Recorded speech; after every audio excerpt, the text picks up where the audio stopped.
I am Ferdinand Marcos, and I am the President of the Republic of the Philippines. I stand today on behalf of 110 million Filipinos. Hey everyone, hello universe, it's me again. Mga kababayan, mayroon akong updates news sa inyo.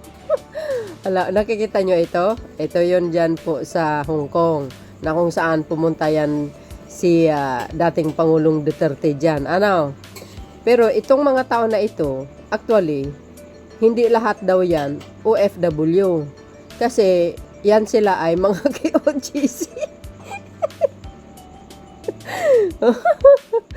Wala mga bes. Ano po ang kapalagayan nyo? Antindi rin pala, ano, dami palang pera nila. Pati ba naman KOGC? Hanggang doon kasama pa din. Ano? Alam nyo kung sino nagsabi? Si Congressman, Congressman Chowa, guys.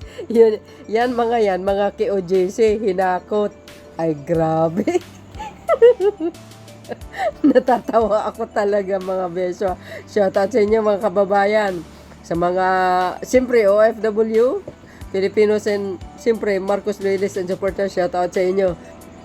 Ano mga kababayan ang kapalagayan nyo? Mga KOGC pala yan. Hindi kayo naloka. Natatawa talaga ako. Pati ba naman dyan? Hanggang dyan ba naman nilalangaw? Kung walang KOGC, di wala. Walang KOGC, di wala pa ng OJS. Para sa kalaman ng lahat, hindi lahat ng OFW sa Hong Kong ay maka-Duterte. Kung nakita nyo yung unang video natin, nung nasa labas si Sara Duterte, aba, impeach Sara. Ay, talaga. Siyempre, yung mga yan, nakamonitor mga yan, mga besa, sa mga issue, lalo na pagdating sa kabanang bayan. Well, anyway, at sika, panoorin yung mga kababayan, itong sinabi ni Congressman na Chowa. At isa pa, mayroong mga nangyayari na hindi maganda. Nako guys, nagkabayaran ko no. Tag 200 Hong Kong dollars. Ay wow, social. Ay guys, kung totoo man yan, aba hindi pa palagpasin ng Comelec yan. Kasi, mayroong sinabi si Comelec Chairman Garcia, no? Mayroon daw mga rumors na nagkabayaran ko no. Yan pa ay mga rumors pa lang naman, no? So alamin po nila yan kung totoo o hindi. Siyempre pag totoo yan, aba managot ang dapat managot.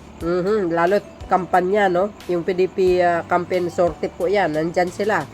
So dahil dito mga besa, walang sinabi si Comelec Chairman Garcia na nagbayaran. Ang sinabi niya, may mga balita, no? Kasi hindi pwede tayo maniwala pa dahil alamin pa nila kung ano ang katotohanan. Ano? Biro mo kung totoo man yan, guys, hanggang ba naman dyan nagkaroon ng bayaran, di kayo naloka. Alamin pa yan, kaya i-updates po natin kung yan ay totoo. So, dahil dito mga kababayan, aba, hindi pa talaga ito pala si dating Pangulong Digong. Ano? Biro mo, KOGC pala dyan. KOGC na pala yan, mga besya. Inorganize nila. Agay. Ano guys, ang kapalagayan nyo. So, yun mga kababayan, kung nakikita nyo dito, ito po yung ito yung karatula doon sa loob ng convention center na kung saan pinagdausan ng PDP, campaign sorte nila ni dating Pangulong Digong. Ayan, pasasalamat kay PRD with OFW. Kasama si Kibuloy. So, kahit ako, parang naniwala ako na, oo nga, nandoon yung pinuno nila, nabalandra yung mukha, si Pastor Kibuloy. So, maaring may punto talaga si Congressman Chowa. Siyempre guys, Congressman yan, malakas din ang intel niyan. No? Mayroong mga source sila na na pinagkuhanan. Kaya parang naniniwala ako. Mga KOGC yung mga audience na akala natin mga kababayan, lahat sila ay mga OFW. Di kayo naloko. Nabudol tayo doon. Naloko na. Ayan o. OM goes. Hanggang doon ba naman may hakot, di kayo naloka. Well, anyway, para kumpleto detalyado, mga kababayan, panoorin nyo yung sinabi ni Congressman Jowa. At saka yung, kung totoo man, yung sinabi ni Chairman Comelec Garcia tungkol dito sa bayaran, siyempre mga beswa, don't forget to like, hit the button bell para lagi kayo update sa aking mga upload videos. Bye, and babus. God bless Philippines! Eto na. May nakarating po sa ating balita, impormasyon tungkol sa bagay na yan, na allegedly para iboto na straight yung mga pumunta daw sa Hong Kong. Pero alam nyo, yan po ikinakailangan i-verify mabuti sapagkat mahirap, baka tayo makuryente, baka yan fake news, napakahirap ng misinformation at saka disinformation sa kasalukuyan. Siyempre kapag ka namimigay ka ng ganong amount, sabi ang sinasabi, 200 Hong Kong dollars, hindi naman pwede makaligtas yun sa kaalaman ng lahat, lalo na yung mga hindi pumunta halimbawa doon. So tingnan natin kung ano ang katotohanan yan. Pero again, at this point, ito ay raw information. Wala pa itong kredibilidad at sa kasalukuyan ito ay tinuturing pa rin natin na fake news. Pero pinapa-verify tama po. Yes po, tayo po nakikipag-communicate na sa ating konsulada sa Hong Kong upang makakuha din ng mga balita tungkol dyan sa bagay na yan. Kung meron sana na gustong lumantad at magsabi na sila ay inoferan, binigyan, mas maganda po yan, mas mapapadali yung ating ginagawang pagsasaliksik tungkol sa bagay na yan.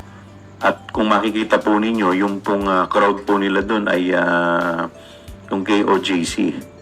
So hindi naman po talaga yun OFW na pangkalahatan eh. It was a set-up program kung saan lang KOJC po ang kanilang captured audience. Agoy. Narinig nyo yun mga kababayan? Ano ba yan? Ay, ang dami talagang pera ni Judas Coyote, mga KOJC dinala sa Hong Kong para sabihin ang dami palang mga makadeterte ng OFW. Ngayon lumalabas palang totoo. Hindi po ako nagsabi yan, si Congressman Jowa. Mga KOJC pala yung mga audience doon, mga beswa. Naloko na, grabe pala, iba't isang banda naman, yung sinabi ni Chairman Garcia ng Comelec, kung yun ay totoo, siyempre, hindi nila palalagpasin yun. Managot ang dapat managot. Yun pa naman, mga kababayan, hindi pa naman na, kumbaga, final na katotohanan. Ika nga, exactly, confirmation na talagang nagkaroon ng bayaran, So malalaman po natin yan kung yan ay totoo, mga rumors, kaya medyo maingat sa mga panonood nyo sa mga social media. Maraming nagpapakalat ng fake news, so wala siyang sinabi na totoo yon, pero may mga rumors na naririnig, kung totoo man yan, di siyempre managot ang dapat managot. No confirmation pa kung yan po ay totoo, nagkabayaran dyan sa Hong Kong. Pero dito sa sinabi ni Congressman Jowa, mga kababayan, mga KOJC pala yun. Naloko na. So yan guys, maraming salamat sa inyong watching. See you again on my next upload video. Bye and babus. God bless Philippines. Mahilig lang talaga sila sa mga fake na audience, guys. Akala ba naman natin OFW? Babus!